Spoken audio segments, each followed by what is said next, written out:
What's going on, guys? It's Asal, and today I've got a video for the Overwatch noobs out there, which is probably most people, as Overwatch is a brand new game. Now in this video, I'm going to give you a general overview of how Overwatch works, including general gameplay mechanics, the different types of heroes, as well as Overwatch's focus on team play. And once we've got that out of the way, we'll go into some detail about how you can start getting your feet dirty and have a lot of fun doing it. Overwatch is a 6v6 team-based shooter with a strong emphasis on playing the objective, and as of right now, there is no such thing as team deathmatch. Everything is 100% objective based, but don't worry, popping heads is still very much a part of Overwatch. Now the game modes are fairly straightforward and consist of either attacking or defending a series of objectives, fighting over a single objective, or attacking or defending an escort. Now these game modes are all fairly intuitive, and the in-game UI and audio cues do an excellent job of letting you know what you should be doing. Overwatch has divided all playable characters into 4 different classes, each with their own strengths and weaknesses. So essentially,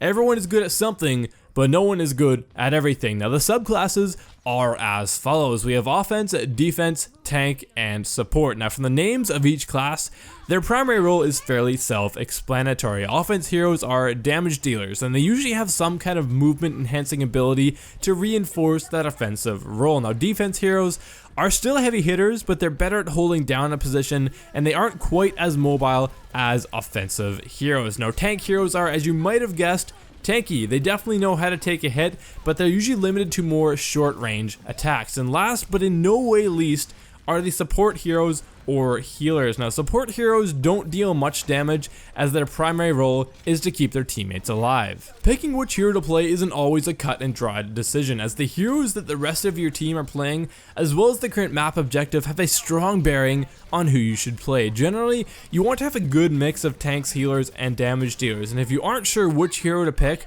the in-game UI has reminders on the hero select screen to give you warnings if your team is lacking in any one area, which is pretty helpful. Also, if someone on your team is already playing a certain hero, don't be afraid to play that hero too, because Overwatch has no limitations regarding the number of each hero that can be in a game at one time, so don't be afraid to be creative. Each hero has a basic attack, 2 basic abilities, and an ultimate ability, but note that heroes can have secondary attacks or passives as well. And also, every weapon has unlimited ammo, so don't be afraid to run out guns blazing. Now basic abilities have relatively short cooldowns and are unique to each hero. There's also no notion of mana or ability power, so using your abilities whenever they come off cooldown is perfectly acceptable. The only resource that you need to worry about is your health, and the amount of which you have depends on the character you are playing. Now some heroes also have armor or shields in addition to their health, which behave a little bit differently. Now while a hero has armor remaining, which is shown in yellow on the health bar,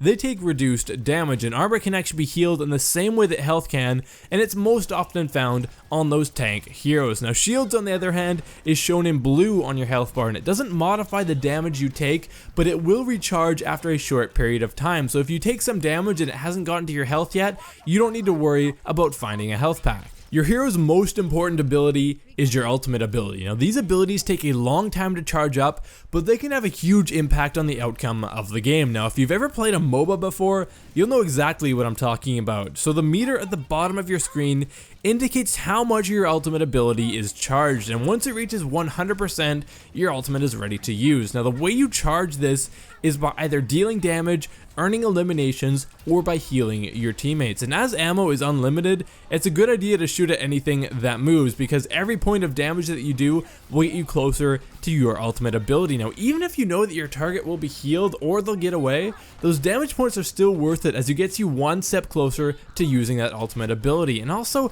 when it comes to actually using your ultimate, don't worry about finding the perfect time to use it, as you will likely be able to use it multiple times a game, and holding onto it for the whole game won't benefit your team. When it comes to healing the enemy team, Overwatch has no notion of an assist. Instead, eliminations are shared amongst everyone who dealt damage to that target, so kill stealing really does not exist, and how well you do individually doesn't actually matter that much in Overwatch, but rather the emphasis is on how well you played as a team. You can't actually see how many kills and deaths everyone else on the team even has. Now this approach is different from most shooters, but it brings the emphasis away from trying to outdo your teammates and more towards working as a cohesive unit, and pretty much makes it so there's no reason not to play the objective. Now, the moral of the story here is not worry about your individual performance too much, but rather focus on the objective instead. A great tip to improving your awareness and just general gameplay in Overwatch is to pay attention to the various audio cues in game. Now, when a player on the enemy team activates their ultimate ability,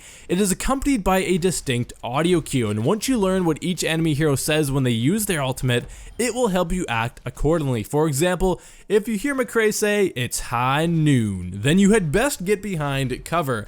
Now, the sound design in general is quite well done, and if you pay attention to the various audio cues in game, you will definitely be putting yourself at an advantage. While the emphasis in Overwatch is on that objective play, kills do still play an important role in completing the objective, as when you kill an enemy player, they have a short respawn time, and they also have to run back into the action, giving you a short period of time where you will have more players on the battlefield than the enemy team, giving you the advantage and making it much easier to push that objective. The great thing about Overwatch is that while there is a lot of skill involved to being successful, it's also very easy to jump into your first game and start having fun right away. Blizzard has said that their #1 goal is to make the game accessible to new players, and they have done an admirable job at doing so. If you have enjoyed the video, please do hit that like button. I would appreciate that so very much, and if you want to see more Overwatch content, be sure to subscribe to my channel. Now everyone, this has been Asal, and I will see you guys next time.